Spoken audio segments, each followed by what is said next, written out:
And I would echo that and say thank you all for coming here. And I'm going to do a little impromptu thing. Justin mentioned Euro Nymphs, and that seems to be a big focus these days on fishing on a long line and with monofilament and so on. And it is an incredible way to catch trout. One of the things that I've done with that is I like the flies to be down low and on the bottom. And typically I will do jig style flies, and that's what we're going to do tonight. It's basically very simple. My focus in fly fishing has always been, as I said, I've done it for a few years, to keep it simple for a couple of reasons. One, I lose a lot of flies, and I'm cheap. And so, you know, when I miss a hook set and catch it up in a tree, if I got a $22 fly that took me 3.5 hours to tie, I'm not a happy guy. So, as I was saying here, I would get a lot of my stuff at craft stores and so on growing up, raid my mom's sewing cabinet, you know, get threads and so on, and, you know, buy eagle claw hooks over at Kmart, and caught a lot of bluegills doing that over time. So I still use that in my influence. Frank Sawyer is a huge influence on me. If you've studied his work, the inventor of the pheasant tail, the killer bug, bow-tie buzzer, all that, his stuff emphasized cheap and effective, and that's kind of my focus. So what we're going to do tonight is just go through a couple of Euro Nymphs here. I'll tie a few up, I'll hand some out, and we'll go over some techniques that I do and a couple little hidden things that I do too that you might want to put on your Euro rig. Now keep in mind also that a jig style fly like this, and you'll see a jig style hook, this one's a FIREHOLE. You can see that I don't know how well that's coming through, but you can see here that we've got a hook eye that will make the hook point right up. When you're bouncing on the bottom, it will save a few hooks, and it will get it down low. We're going to start, these are 4mm bead. I don't know how well, again, you can see that. We're going to start with a black one here, and it couldn't be easier. You just put it on the hook. These are tungsten beads, and they're going to sink pretty well. Once we get that lined up, I'll put that in the vise. And I typically will angle my head down slightly when I'm tying with the beads because they have a tendency to migrate on the hook shank, especially if you're just doing a standard hook shank and you don't have that bead bend here. It's about a 60-degree bend. And like all flies, I'll just simply start my thread here. Tonight I'm using Semperfli Nano silk, and it's tough stuff. Instead of trying to snip with the thread, a lot of times I just push the V in to the thread itself and do a cut that way. I've also used an X-Acto knife. I might have one, and I have one in my box. But a lot of times when I really need fine work and the scissors are kind of too intrusive, I'll get in there with an X-Acto point to cut off. Just one of those little techniques. And we'll get a little bit of a hook base there on the, or a little bit of a thread base here on the hook shank. I'm going to put some copper wire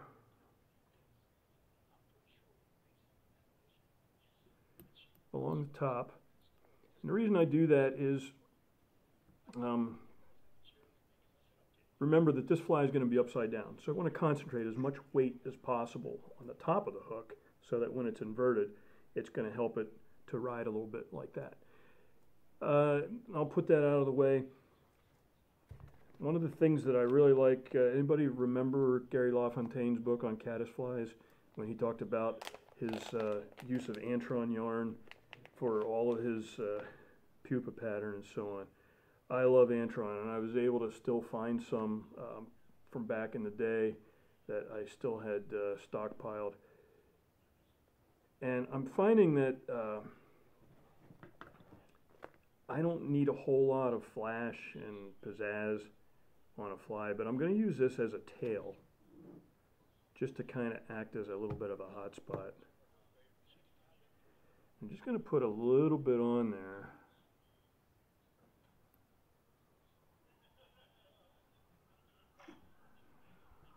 can see not much is needed.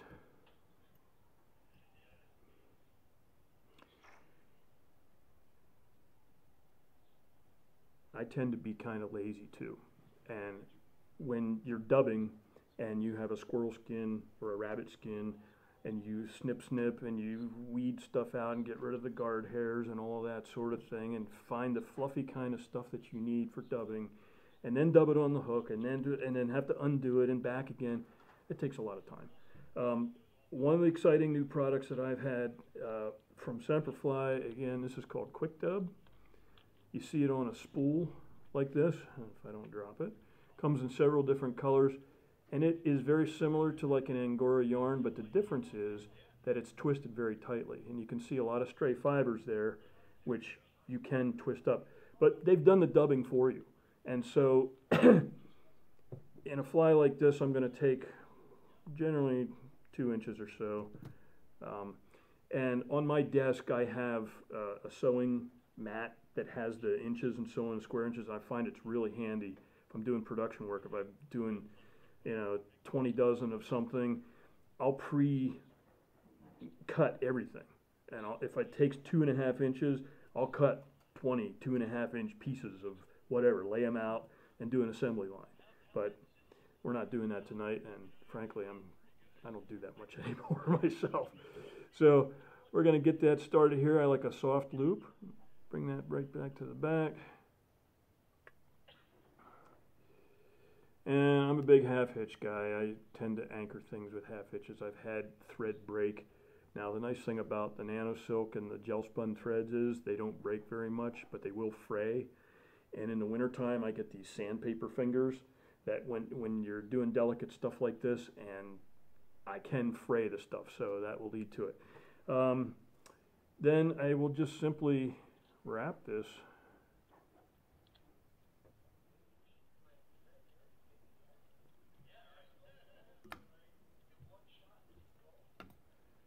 we'll tie that off.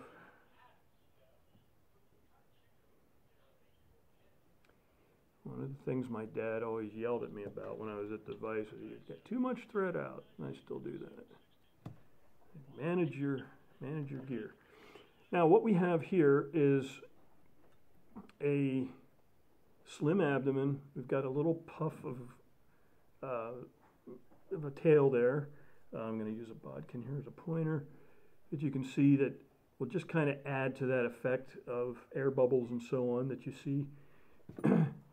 And once this is tied off, I like my wire on a bobbin, and then I'll just simply rib this.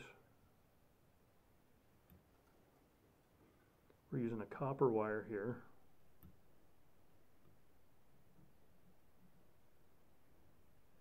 In particular about spacing and so on.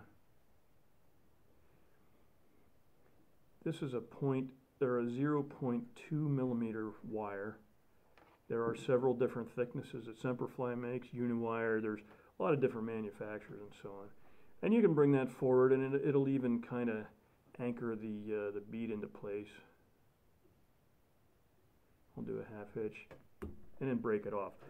Nice thing about a bobbin is I don't cut a piece of wire and then not use all of it and then waste it, because again, I'm cheap, so I get maximum use out of something like this. So now we have kind of buggy looking body there and so on.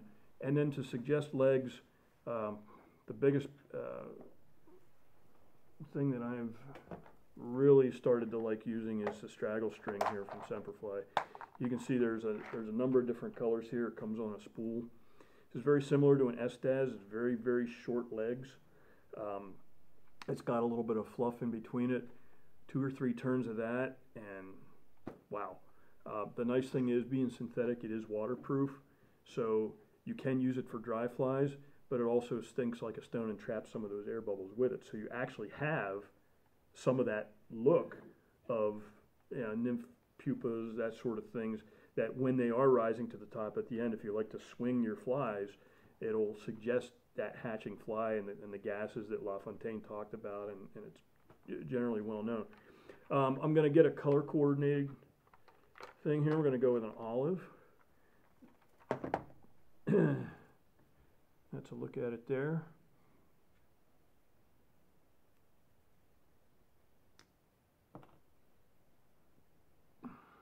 And I don't know if you can see it, but these legs are probably 5, maybe 6 millimeters long, and it will take the place of traditional soft hackle. So if you're using like old grizzly hen capes, or even like the partridge and so on, traditional, and wet flies and so on, this is almost as long as that. When you're talking about a fly here that this is probably a size 12 or so, that should be all that you need. The nice thing about it, and you can see the simplicity of it, it's already, I'll put my hand behind it there, it's already strung up. I'm going to, again, apply a soft loop here.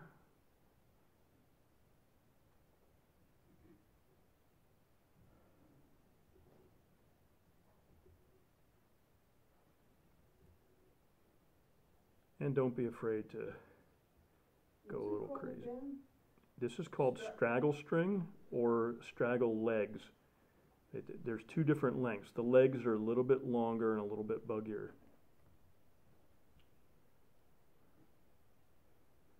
Now I'll tie that off.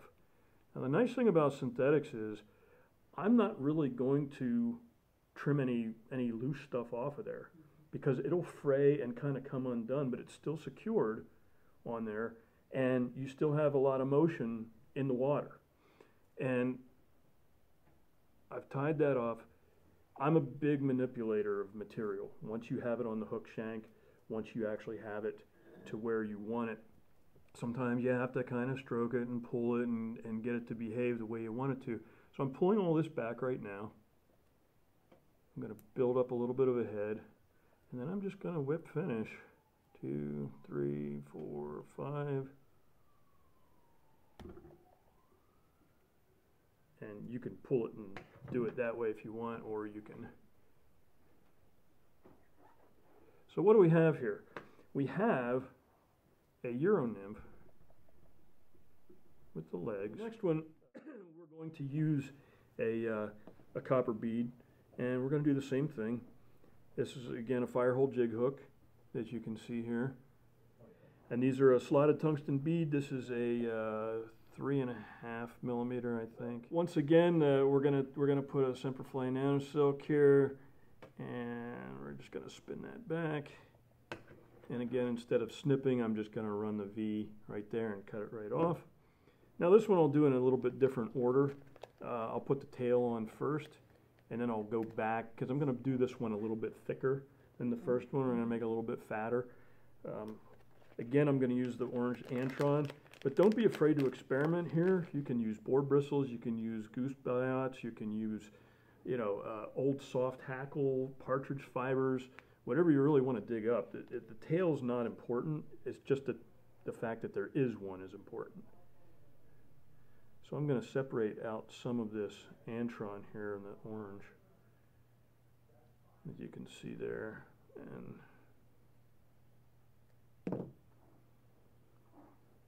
cut a little bit.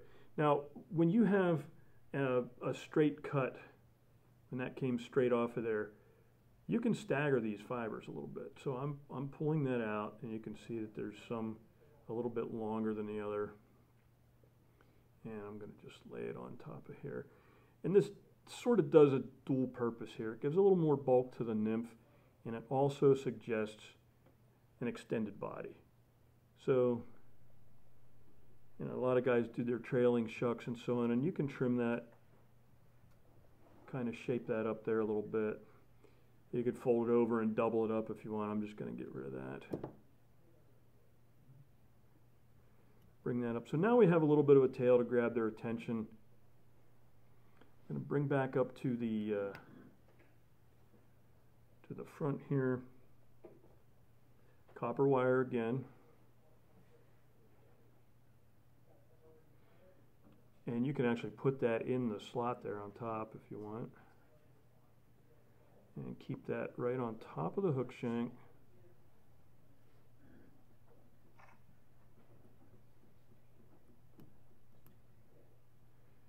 And we'll just let that hang on the material clip there for now. So once we've got a good tail formed, now we're going to go again with the quick dub. I'm going to go with, let's lighten it up a little bit here. We're going to go with, this is called a sunburst orange color here, and when it comes off of there, again, you can see how shaggy it is. I'm going to go with a little bit more this time because I do want to build up a little bit more of a body on it. So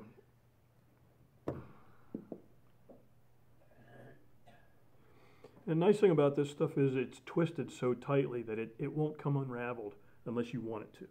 But it keeps everything kind of in line, and you can sort of twist it and stroke it a little bit while you're working on it. So now we'll just anchor that in. I'm going to give it a nice tight wrap there. There's a little bit of a gap. I'll fill some of that. I'm going to bring forward here to the thorax. Hold it off with a half hitch and let that sit. Now we just simply wrap. And you can see that nice buggy abdomen building up here. And I'll go back on itself a little bit to get a nice taper. So we brought the body forward here, tied it off. I'm going to trim that. And now we're going to pick a corresponding color. Orange seems to be the thing. So we're going to do the straggle string here in an orange color. And again, you don't need a whole lot of wraps of this stuff.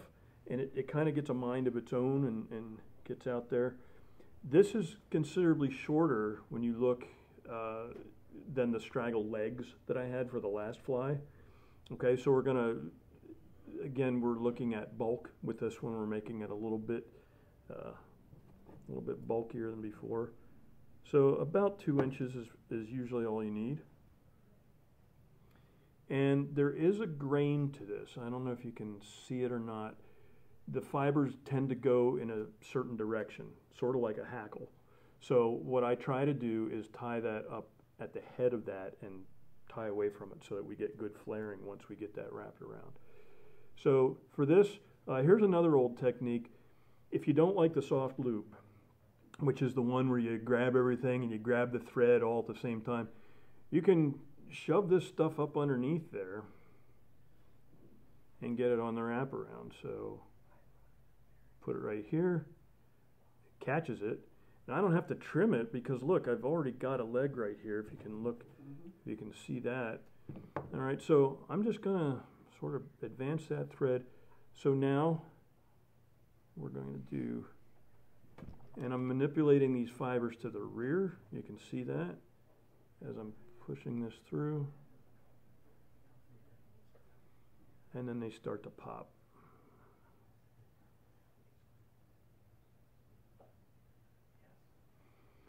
One of the things I like to do with synthetics, once you have it anchored and you have a couple of wraps, I do like to pull on it and get some good tension on that.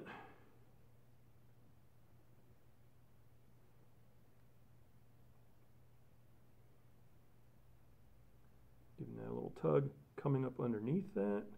I like to finish the fly pulling up on the top. And the reason for that is that you have a little bit better symmetry when you look at it. So now again, we're manipulating some of the stuff. I'm going to give the thread a nice little tug and go right behind the bead. Some good wrapping going on. 1, 2, 3, 4, 5 turn whip finish. Now here's the fun part. I'm going to rib the entire fly instead of just the abdomen. So if we cut this off, now we have freestyle. So we'll come up and count these wraps 2. Paying attention to the spacing because that's going to give a segmented effect. It's also in the copper wire. Once I get into the leg part, I'm going to wiggle that around and kind of get it down into the legs.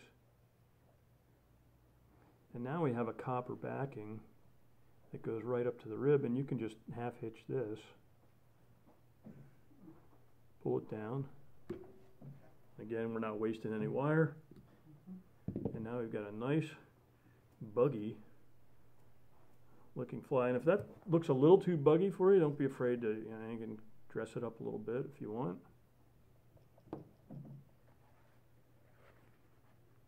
But looking at that, and you can see there's no top or bottom to this fly. There's no thorax, wing case, crazy legs, and so on. I know that that stuff works. I know that it works well. But my line of thinking is that when you see nymphs in the water, and you look underwater, and you see them crawling around, you're seeing the dark part on the top. When you turn them over, they always have a lighter underside. How does the fish know what's the underside when it's drifting by in a nice riffle and so on? Like we said earlier, the fish has a second or two to make a snap decision when you're fishing fast water. If it sees something light like this, it's not saying, oh, that's the underside of a Drosophila melanogaster. It's safe to eat. No, it's saying food, eat, and that's what it does. So this fly looks the same regardless of how you look at it. And so I'm counting on the fish thinking the same way, that, oh, that's just the underside of a nymph. It looks yummy. I'm going to eat it. Okay. Can you make a dark? Yeah, I could put a dark wing case on there, a strip of peacock herl, take a magic marker in a different color and make a nice back and make a nice wing case and so on. And it looks all very nice. But again, when I miss that hook set and it goes up into the tree, all that 20 minutes I spent on that fly is now up there. So I'm going to pull this one out here, pass it around, compare it to the other one, look at the difference in colors and so on. That particular one I call my Sunshine Stone. That's the one that's in the Semperfli catalog. The variation I have in the catalog with it is with a dark bead head, but again, it's that light body. Orange is the thing, mixed with copper, and it has been a very productive fly for me, both on the breeches, Clarks, and also up at Penn's. So again, and this is a style of nymph, not really that, oh, you have to use this particular color or this. So we're talking about the ease of actual tying with the pre-twisted dubbing, with the wire on the bobbin, and a simple bead head and straggle string legs. And even when I'm demonstrating and even when I'm taking my time with it, it still only takes 3 minutes. When you really start knocking them out at the vise and you need a dozen of them, you can get that done in half an hour and still talk to your friend on the phone or listen to your favorite music or so on. That's the nice thing about it. They're very easy to tie. They're enjoyable, and they do catch fish.